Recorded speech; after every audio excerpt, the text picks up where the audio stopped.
that high enough? Do you feel like, can they see it in the back? I guess that'll work. This is my only joke slide. I have, let's see, how do we advance here? Do I have to do this? I think on a dark moment during the pandemic, I created this talk and I just thought, how can I talk about till? It's complicated, it's spatially variable, it's complex, it's dense. And, I was thinking of this quote by Thomas Hobbes that the state of nature is solitary, poor, nasty, and I forgot the last word. Can I make that not happen? That thing coming up from the bottom. So the years that I've been working in Minnesota as a glacial mapper, we were faced with explaining why we have so much glacial sediment covering our landscape. Very few places in the state have bedrock at the surface. You probably know this. Does anyone know where this exposure is? That's on the Yellow Medicine River, out by Granite Falls, and it's at Upper Sioux Agency State Park. And there's a landslide there now that has permanently separated the park headquarters from the park campground because of something that's failing at the base of this section. What it is maybe MnDOT can answer, maybe. Are you going to give me the mouse?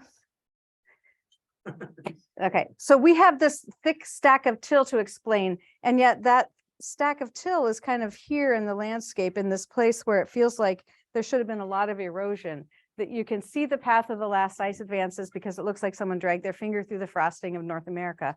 So we have ice streaming out of parts of Canada and kind of covering Minnesota with whatever it is they're carrying.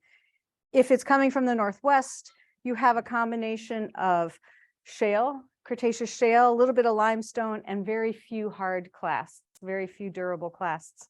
The shale breaks up easily to clay-sized particles and the limestone breaks up to silt. So you have loams to clay loams if you have a till in that part of the landscape. If you just shift a little bit to the Northwest, you lose the Cretaceous shale and you get a lot more carbonate and you start picking up more crystalline rocks. And this is what glaciers do. They just kind of convey whatever they're coming over, grind it up at the base of the ice sheet, kind of like you're making concrete, and you spread it as spackling compound, across the state. Shift again and come straight out of the north, and you're going to end up mostly with crystalline rocks. You lose your sedimentary signal. So if you grind this up to the finest particle size that you can, you're not going to end up with clay. The finest particle size you end up is silt, because that's all glaciers can mechanically reduce things to. And then if you come out of the northeast, you get the great colors of the Lake Superior red sandstones. You have the black basalts on the north shore and some crystalline rocks. But basically, the history of glacial geology is unraveled by looking at these different provenance areas. I was telling my table earlier that the new employees at the Minnesota Geological Survey don't get to look at pebbles. They have to count grains of sand and statistically differentiate the units based on the grains of sand. And if you've looked at any of the more recent publications from the survey, they differentiate these provenances. Riding Mountain, Winnipeg, Rainy is the northern one, and Superior. So they use these names to refer to those, whether it's at the surface or in the subsurface. It's a useful framework and it's complicated. We produced something like an encyclopedia that describes these units, not just in the last glaciation, which is this whole row going across here, but for earlier glaciations going back 1 million to 2 million years. So if you were going to drill a core, if you were going to take a core, rotary sonic core or something in the state, you could potentially pass through that many different glacial units. And again, they're colored by those provenance areas, and each little bubble of the state, we realized we couldn't correlate across the whole state, but each area kind of has a similar stratigraphy. So it's somewhat predictable there. And then the other thing this encyclopedia did was formalize the names. Like, that there's the Platteville limestone and the St. Peter sandstone. Well, now there's a formal lithostratigraphic nomenclature for the glacial sediment as well.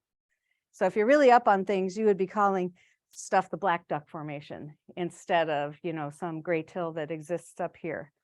So the way these units are defined is in this big encyclopedia.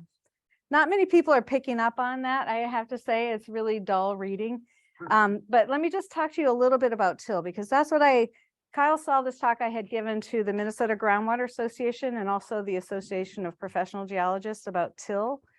And it seems like it's, I don't know, easy to understand, but it is the direct product of glaciation. The glacier has to convey it, or erode it, convey it, and deposit it. If anything else happens to it after it's deposited by the glacier, it's no longer till in our book. It has to really be a direct product of the ice. The till in Minnesota, because we've been glaciated for 2.38 million years, has been repeatedly covered by ice. And this is important because if you think about a kilometer, let's just say a kilometer of ice on top of the landscape here, that's a big normal pressure. You know, that's really loading things. And if you are also dewatering at the same time that you're creating that normal pressure, then you're over consolidating materials. So it really helps to understand the history of the unit, how old it is.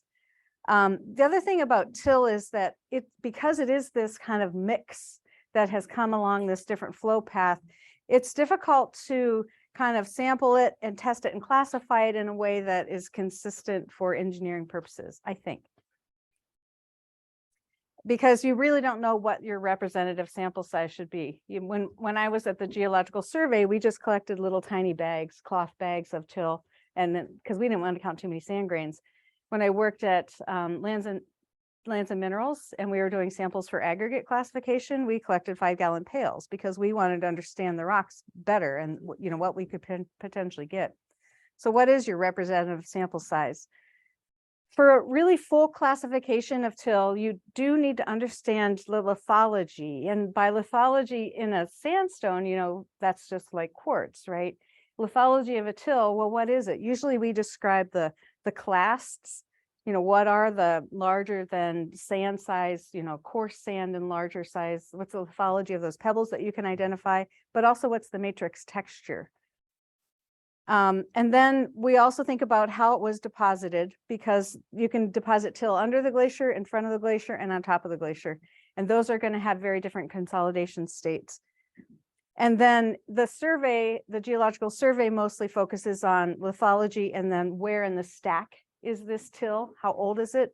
There are ways you can date things going back millions of years. We're not just restricted to radiocarbon dating. But then I think what we miss at the Geological Survey, or have missed, is the engineering behavior of these tills, because they are very different. So I've looked at a lot of logs, and you probably have too. And if you look at a log that is strictly lithologic, it is so boring. It's just like, you know, it repeats itself again and again and again, and you don't have any context, and it's really hard to understand what you're looking at. If, however, you start to put some genetic interpretation on it, like how was it deposited, and link these different facies, you know, the different depositional settings with the lithology, for me, that makes a little more sense, but it's hard to do. I think that you really have to have a geologist on staff to help you figure that out. But if you look at a deposit like this, you know, where would you even start to describe a glacial deposit like that? What? Yeah, pretty colors.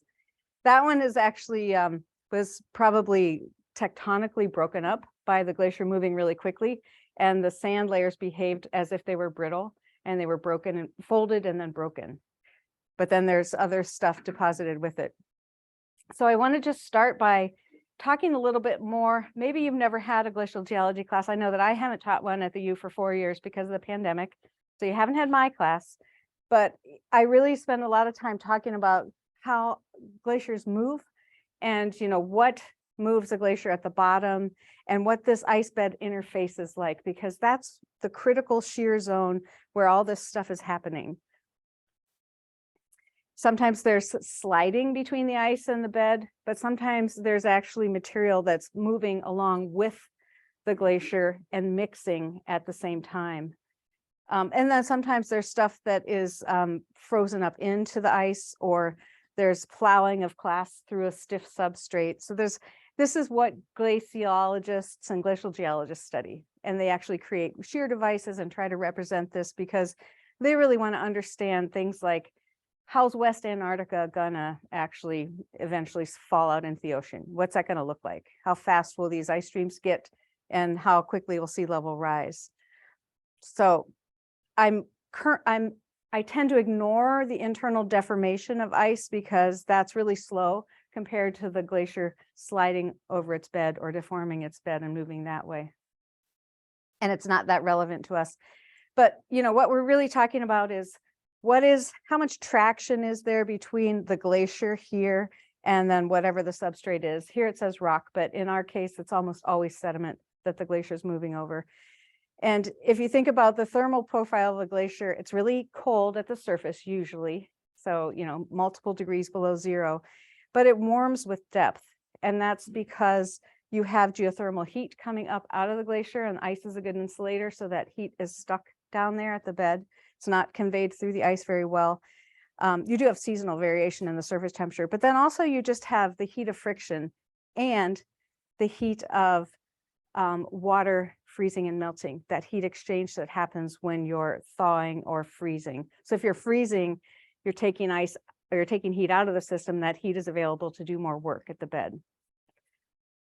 So the temperature is very important, whether it's cold, warm, or in transition. Is it freezing? Is it thawing? That kind of helps you understand where material is being picked up and carried along by the glacier. If it's freezing on, then it can be conveyed hundreds of miles. And then where it's melting, because that's usually how material gets released from the bed of the glacier and smeared across the landscape. And then the other thing that's really kind of fun to think about is, I mentioned earlier that there's this weight of the ice that's impacting the bed here, but there's also some water that's forming if you have friction. And so you can build up quite a bit of water pressure at the bottom of a glacier to the point where water spouts out of the surface, or you float the glacier. So that's the effective pressure has to do with how much is pushing down and how much is pushing back up. So if you have a lot of trapped water down here, you can really slide that ice mass along quickly. And then the strength of that subglacial material. So this is really where people are working in the fields of glaciology, materials science. A lot of times those people are working as glaciologists or just pure physicists, because it's really interesting nonlinear behavior of granular material. They're fun problems. And the key issue for glaciology is how strongly that ice is coupled to the bed. And then the key issue because that controls the response of the glacier. And then it's also a key issue for glacial geology because it tells you where you're going to deposit stuff and where you're going to erode things.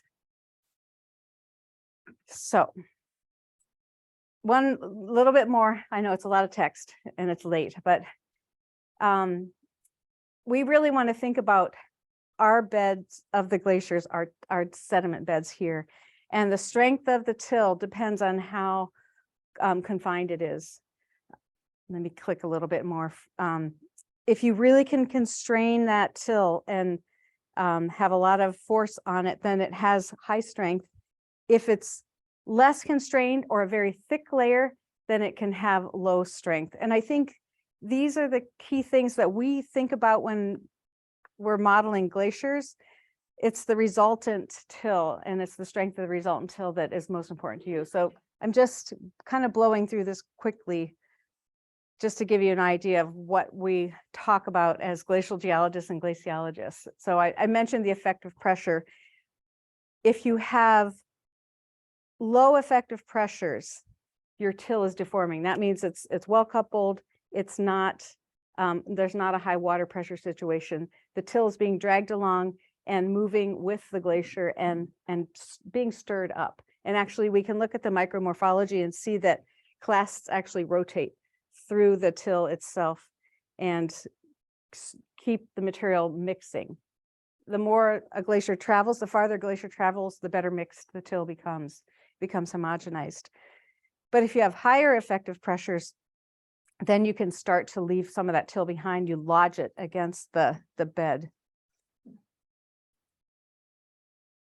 So these types of substrates that I don't really think about that much anymore is the frozen situation where the ice is actually adheres to the bed, whether it's sediment or bedrock, that really only happens in the central parts of the ice sheet in Canada, or at the very margins where we're not doing much work anymore. So I don't think of frozen bed. I don't really think of ice sliding over rock either, the unfrozen situation, because maybe that happened at the very end up in the boundary waters, but for the most part, we had these unfrozen sediment beds for this glacier, which just creates all this complexity. Most of the, I'm going to go kind of quickly for this, most of the frozen bed situation, it's not relevant. So, but it's what you'll see if you go to like Greenland and you can see kind of the ice just seems to get dirtier and dirtier, and then you kind of can't even tell really where the bed of the glacier is. Now that will come to those, but this is just like, yeah, it's just not much going on, not much erosion, not much deposition. Things are just frozen. If you had a glacial class or have a textbook that talks about glacial geology, they're probably talking about the theory developed for unfrozen rock beds for like valley glaciers in Switzerland, because that's where the theory originally developed. And that also is not super relevant to what we're doing here. You know, you'll learn about fun landforms, and you'll learn about plucking and abrasion and these processes that work with ice, with debris in it, kind of abrading the rock below it. And you get these smooth striated surfaces. We do see these in Minnesota. We see them up at like Taylor's Falls, and we see them up in the St. Louis River watershed. There's a big, wonderful Roche-Moutonnet in the middle of I-35, kind of by the Cloquet exit. And this is where you end up producing the silt-sized particles by crushing. And the debris is kind of goes into the ice by refreezing. So you get these classic landforms. And by the way, the Roche-Moutonnet, it translates as rock sheep in French, but it really refers to a hairstyle of the day, which we would probably call a comb over. That's what a Roche-Moutonnet is. I used to have a different picture there. I had to find a different one. So I'm going to go, the basal ice, you can study that. And I've studied in minutia about how silt gets into it and how this stuff moves. But again, this is stuff that's not relevant. What's relevant to us is this sliding over sediment or rock and how much of the sediment is brought with us. And here's where we get to the tunnel valleys. So I mentioned that you can completely decouple the ice from the bed if you get enough water pressure there. What looks like it happens is what we do is we generate a little bit of a frozen margin here. We have water pressure building up back behind the toe of the glacier, and we have sudden outbursts as this pressurized water leaks out. Probably it starts as a sapping channel at the margin, working up the pressure gradient and then releasing a large volume of pressurized water. That seems to be the style of flow in Minnesota. It's not unlike what's happening now in the glaciers in Iceland. And here's a outlet glacier in eastern Iceland that's recently retreated. By retreating, I mean it's still continuing to flow in this direction, but it's just melting faster than it's flowing forward. And you can see kind of the product of this glacier retreat, or it's exposing its bed. And it's exposing these streamlined landforms that are affecting where the water is ponded. These might call them drumlins, but they're some kind of a streamlined landform. And then you can see these little minor moraine features. It would be nice if our landscapes were kind of that simple and that understandable. I'm going to skip plowing. You can get pervasively streamlined landforms in, you know, like most of the Green Bay lobe. You can get the bed pervasively scoured like, or streamlined like this. This has to do with the uneven strength of the bed as the ice is moving over it. So there's something that's creating a more difficult place for the glacier to erode as it's moving. And at first it streamlines it like an airfoil, and then the more the glacier flows, the more elongated those forms become. I'm going to skip that too. much of what we understand now about how the glaciers in Minnesota move has to do with kind of the coevolution of the study of the ice in Antarctica. And this was happening like in the 80s. We realized that, you know, it's not just one big sheet of ice moving slowly, but it has these very fast moving zones. And the people we interacted with were trying to drill through these fast moving zones and get to the bed and kind of see what the water pressures were, what the effective pressure was, see what the till texture was, and try to come up with a model for why they're forming. They really are acting like streams that are outlets for a watershed. And I call them ice streams. Everyone calls them ice streams, but this is kind of like the ice shed. So if you think about, this is the West Antarctic ice sheet, the part that they worry about the most. I'm sorry, this is the West Antarctic. This is not. This is the Antarctic Peninsula that points up towards South America. But these ice streams really are working their way, the fast zones are working their way farther and farther up ice and drawing down this part of the ice sheet itself. And what we have in Minnesota, those fingers dragged through the frosting, is the paths of these fast moving zones of ice that were conveying material, bringing it from Saskatchewan and across Manitoba, and then all the way down to Des Moines, Iowa. So they're reaching far up into the ice sheet itself and spreading that material across the states. So the pile of sand that the interns get to count, or even, you know, senior geologists count, typically to understand the phases of the Des Moines lobe or any ice lobe that cross Minnesota, you start with a pile of sand and you try to break it up into the major rock categories.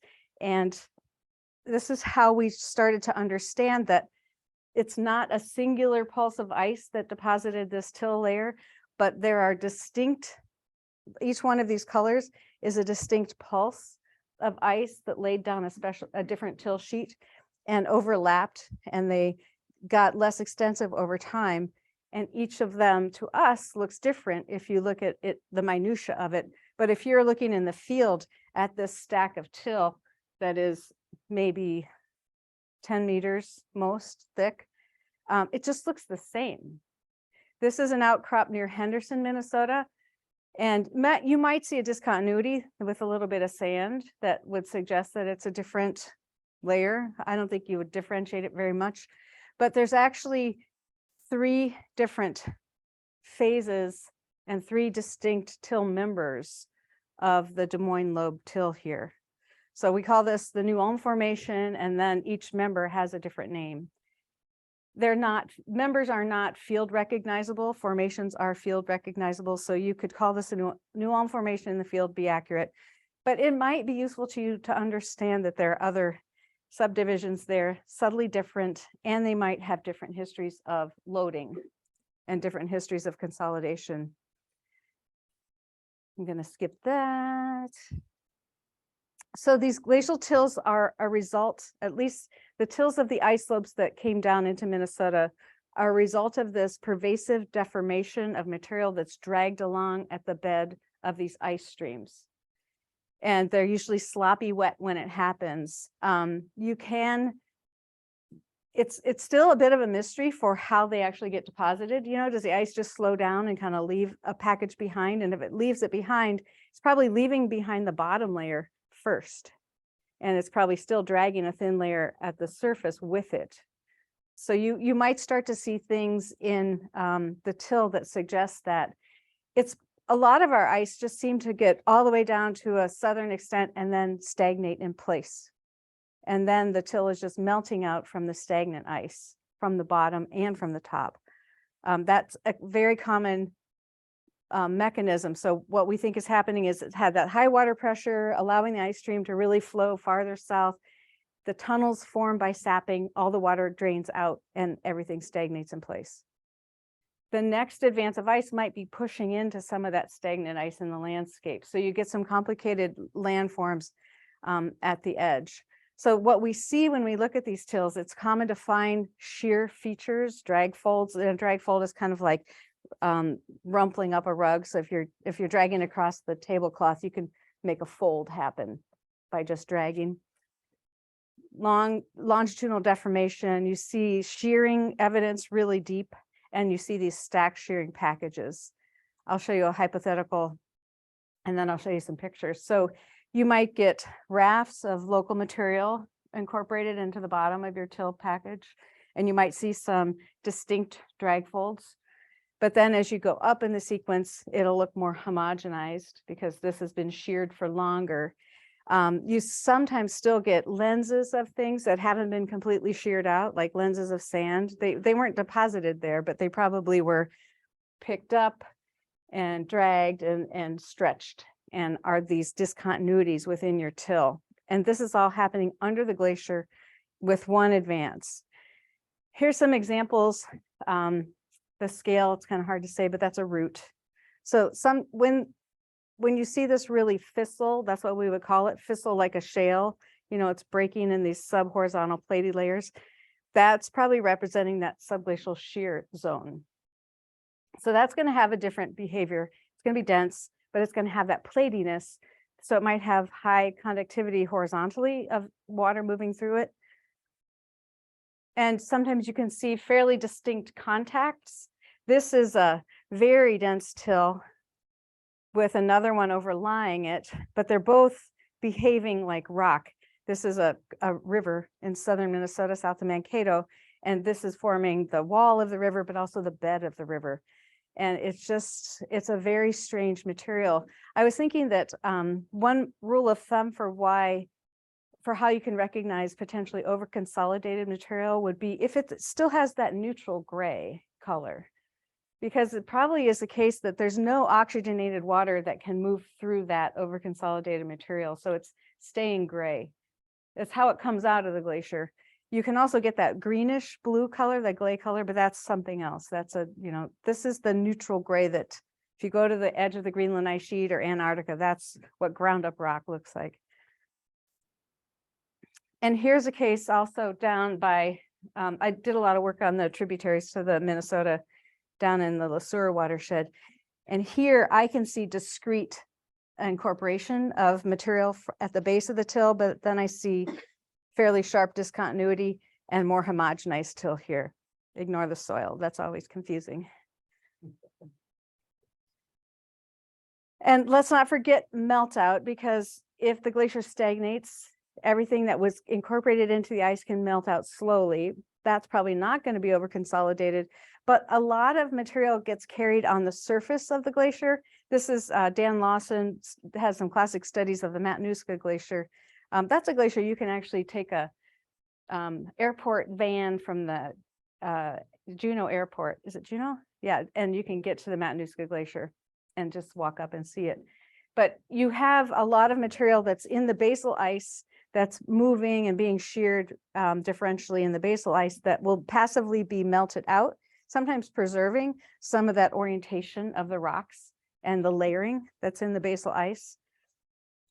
But then the really fun stuff is on the surface. Let me click through these words fast because we don't want to see words. Let's use pictures.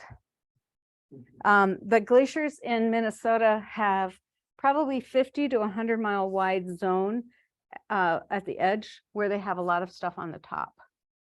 It probably started below and kind of rode up to the surface of the glacier. And they're shown in these little circles because it usually doesn't form a very even layer on the surface of the ice. It starts to move around as the glacier wastes, in the same way that dirt on a pile of snow in the Target parking lot at the end of March is going to be just kind of distributed as that pile of snow melts.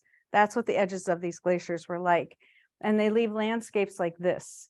These are not your classic kettles. This is a pervasive layer of debris that was on top of the ice that the ice differentially melted and localized the debris in holes on the ice surface.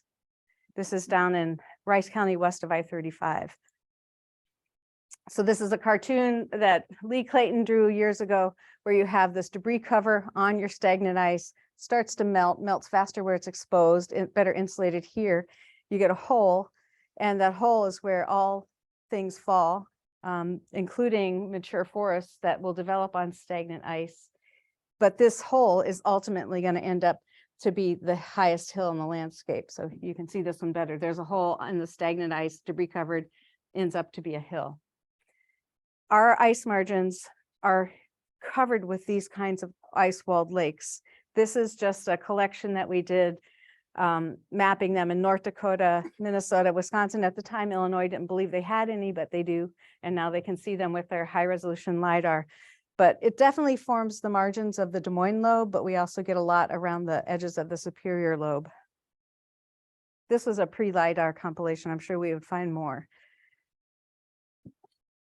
I gotta skip that. But I do want to talk about composite soils because that probably makes a difference to you. You probably think about composite soils because a till really is just a mixture of the matrix and the clasts. If you, a non-genetic word for it would be a diamicton. That's the word that people use when they don't, and landslides can create diamictons, and so can some other colluvial processes. But the tills of the Des Moines lobe are really fine-grained and fully homogenized matrices. So this loam to clay loam matrix, and they're matrix dominated, meaning that the clasts don't touch one another. So it's possible that you could just think of that like a fine-grained soil. That might be a reasonable way to model it with a few coarse-grained particles. But the organization of the particles is key. In that shear zone at the bottom of the glacier, they can all become oriented in the same way, and they can create a very strong fabric, not just on the visual class, but the microscopic class. All the clay particles might also be aligned. So that might be important. That's going to be very different than like a class dominated till. And I would say that those tills coming from the north, the rainy lobe tills that are coming straight out of Canada into Minnesota, those tend to be class dominated because they don't have clay matrices. They don't have anything cohesive to kind of hold them together. And silt, if you're in a glacial landscape, silt just, it blows away. It's just gone. It's a very windy place. And so you can end up with these very coarse tills. And so those, you have to treat those differently. And sometimes the clasts are touching in those. So let's just look at some pictures, see if I have. So it usually, this is some stuff I got from an engineering textbook that was kind of focused on the British Isles, but very similar glacial geology. You can treat it like a fine-grained soil if the clast content is less than, or the coarse-grained content is less than 85%. I would say that our Des Moines lobe tills are usually 30% silt, 30% clay, around there. So it's kind of like that. And then a coarse-grained soil if it exceeds 85%. So the problem with clasts, if you haven't thought about that, is the strength that comes from them touching one another, you know, and the load that they can bear if it's class to class contact compared to something that is more distributed.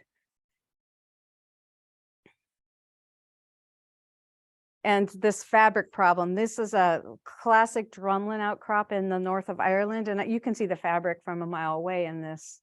The drumlins align with the pebbles, and it's this shear, the subglacial traction, that is just aligning everything. Usually the long axis is aligned with the flow direction, but in some cases it can roll like a log. Material can roll like a log under the glacier. So you might get some transverse fabrics. I just want to show pictures. So I like this because Willie's nose is aligned with the fabric of the till. So, you know, you can kind of see if the class has a long axis, it's aligned that way.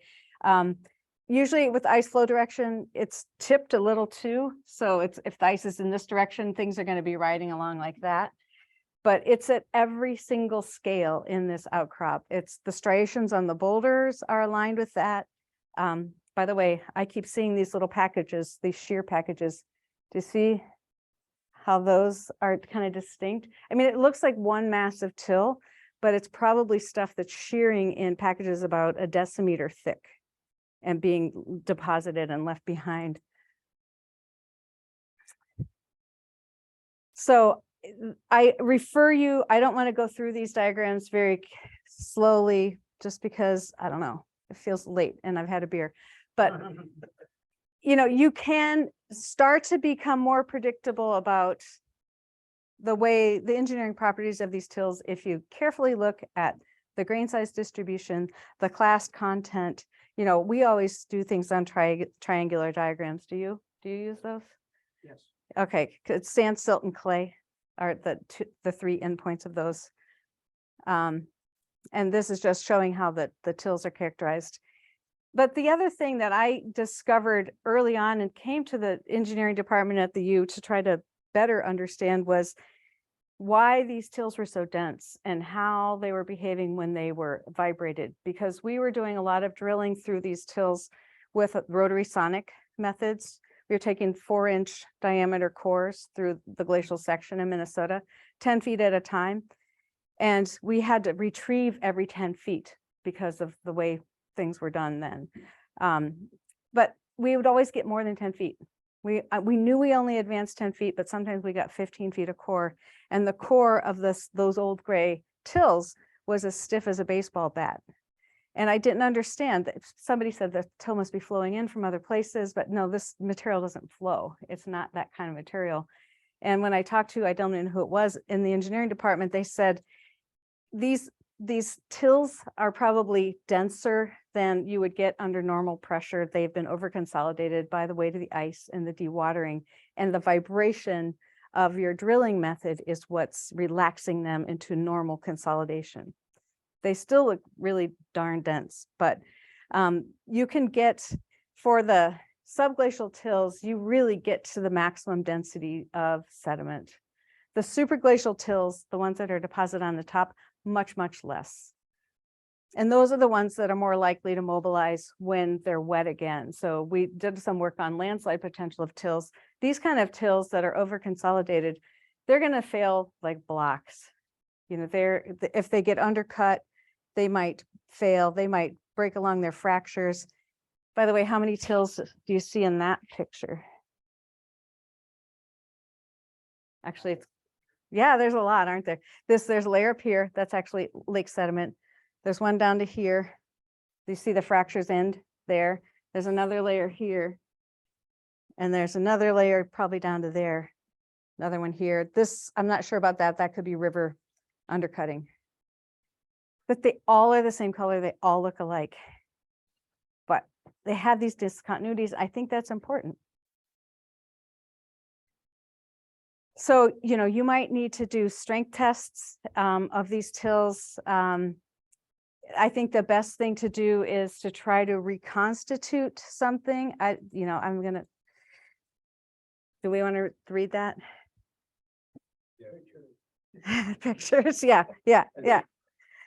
I think the concerns are that, you know, what is the failure mechanism? Is it going to be along those joints? If you do take a sample and reconstitute in the lab, are you going to achieve those densities that you are in nature? How are you going to make that happen? So I see people do things like putting in vein shear devices and trying to turn them in the outcrop. That also depends on how dry or how wet. You sometimes can't even get a blade into these things. I think I'm most concerned when I see these tills being manipulated and then pushed around as if you can just build a slab. I was mentioning this earlier, just put a concrete slab on grade on them after you've kind of pushed some around, and you have some at that over consolidated and some at the normal consolidation. And you go through a couple freeze thaw cycles and you get a lot of movement. Because they're just such different densities. The other thing is to think about how the fabric is going to allow water to move through, and what size sample do you actually have to look at to think about hydraulic conductivity. If you have a strong fabric and that platiness, that can be significant for moving water. So you have to think about how large of a sample you're taking to understand permeability through that material. Let's find more pictures.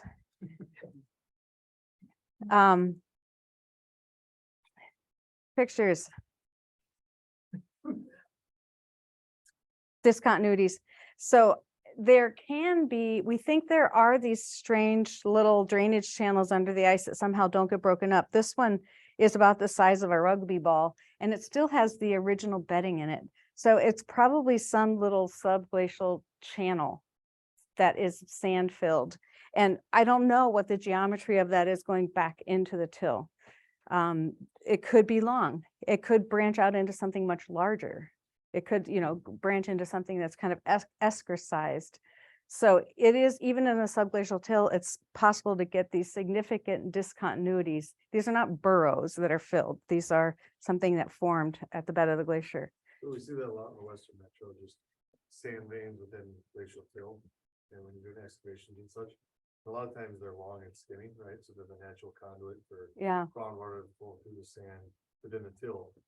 Would the thought process be that those were channels for water that filled in with sand, or they were an intermixed sand layer within the till as it melted? How deep are you? Generally within the upper 10 feet. Then you're probably in the West Metro, you're dealing with stuff that formed on top of the ice as it was stagnating. So you're dealing with water flowing under atmospheric pressure at, on this stagnant ice mass. The complexities there is that ice will melt over time, and those channels will get disrupted and they'll be collapsed. And so they might not be continuous. Exactly. They're definitely discontinuous in their, pushed water seams within the clay. But I've always wondered, like, when you see those, would you define that as glacial outwash within the till, or is that just a erosion channel that filled it with sand after the fact? It's the complexity that you get in a superglacial environment. It's just from the morning to the evening with the sun hitting at different angles, debris on the surface of the ice. Some areas are going to melt, some aren't. You'll get a little rivulet, you'll get sand, you might get a debris flow of till on top of it. Then the whole thing gets lowered. Superglacial, and the upper, if it's oxidized till, and it has those sand discontinuities, it's probably formed on top of the ice. It's going to be highly variable. And that's where you might want to you can't take a little sample of your site. You have to look at the site, the whole site, and just see what kind of variability there is and try to understand it at the scale of the road or whatever it is. So would you think you would have sand lenses like he was talking about within the glacier, or within the till, with the glacier actually deposit sand layers like that? Inner, like in the till, not in the superficial? In this, you can get the sands underneath the glacier too. Under. Yeah, you can get under, in front, and on top. So any time during glacial deposition or till material deposition, you could get sand lenses. Yeah. Forming. But they're going to be more, but I think you're going to have a more uniform till sheet under the glacier. These subglacial processes tend to chew those up if the ice is still moving. It's just everything's deforming. And so that sand will start to, maybe you'll get a little rivulet under the glacier, but if the thing keeps moving, it's going to be destroyed. But if it's stagnant, which all of our lobes did stagnate at the end, then you're more likely to get discontinuous sand bodies at the surface. I don't know if I put in any pictures of the Matanuska, but I mean, it really is stagnating for hundreds of years, and you get mature forests on top of these tills. There's still glacial ice in parts of Siberia that are melting out. There's mammoth bones and whatever coming out of them. And there's a lot of surface processes are happening on top of that till covered stagnant ice that will create the sand. Rivers and lakes evolve. I just want to also kind of point out that you can get these different kinds of tills, the matrix dominated tills or the non-cohesive tills, next to each other in parts of the state. We did a lot of work on the mine pit lakes along the Iron Range, canoed every single one of them, mapped all the exposures. This is the till of the rainy lobe, doesn't have any clay in it. And so it forms these kind of really interesting fins. Sometimes they actually become just one rock on top and they just become a pillar. It's called a hoodoo of till. It's eroding by rainfall on the top, and there's no cohesivity to this unit. It holds a good face, but it's just because it's so compacted. But it's a silty sand matrix with pebbles in it. But just very nearby there in another mine pit lake, you get a till derived from the Northwest with a loam to clay loam texture, 30% silt, 30% sand, and it is cohesive. It is impermeable to water. It's covering a delta below it. So these are just right next to one another. you have to really understand that map I started with at the beginning. So I think, just the considerations I would say for an investigation is, you need to have enough boreholes and samples to capture the variability, and you have to figure out what scale variability you have starting out. Are you dealing with superglacial material in Hennepin County that is just going to be every hole you dig is different? Or is it in the middle of the Des Moines lobe where that layer is 2 meters thick from here to Iowa? Because there's different variability. And your initial investigation should be to determine that scale of variability so that you can kind of overcome some of these problems of fabric and jointing. And then also just knowing how the sampling and testing methods are going to be affecting your interpretations. So don't disaggregate something if it's over consolidated and you can't get it back to those pressures in the lab. Or don't destroy the fabric at the microscopic scale if that's what's controlling water flow through the outcrop. And then you have to somehow validate those results. Whoops.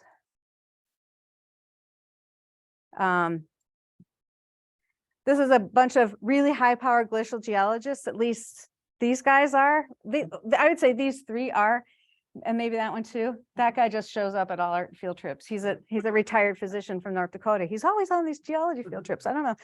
But we're all looking at this outcrop and nobody has the same interpretation of it. And they're just all really puzzled. And these are the top people. This was out in the Seattle area at Whidbey Island. So very confusing. My advisor, Herb Wright, whenever we came up with something that we didn't understand, he just said, it's all very complex. I do want to emphasize that there's no driftless area in Minnesota. The southeastern part of Minnesota, southwestern corner, they were all glaciated. It just was not the last time around. It was glaciated before. I came up with a good word for not being less angry about people calling it driftless. How about let's call it driftish? And then finally, till is not clay. And I ran into this a lot at the DNR. They want to assume that a till layer is a clay layer and it's an aquitard. That's not the case. It's complex in its texture and it does convey water. So I'll just end there. If you want all the words, you can, I can send the slideshow to somebody else, but that's it. Are there specific questions? Yeah.